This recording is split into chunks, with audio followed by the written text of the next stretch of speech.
আপনারা পিছনের দিকে যান না।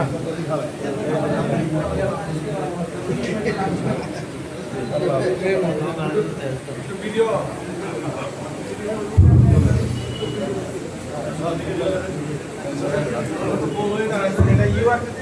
অথবা আমাদের পিছনে আপনারা সবাই যে দাঁড়াইলে না হয় একটা ফ্রেমে সবাই আসতো আর কি। এখন তো গোলই না।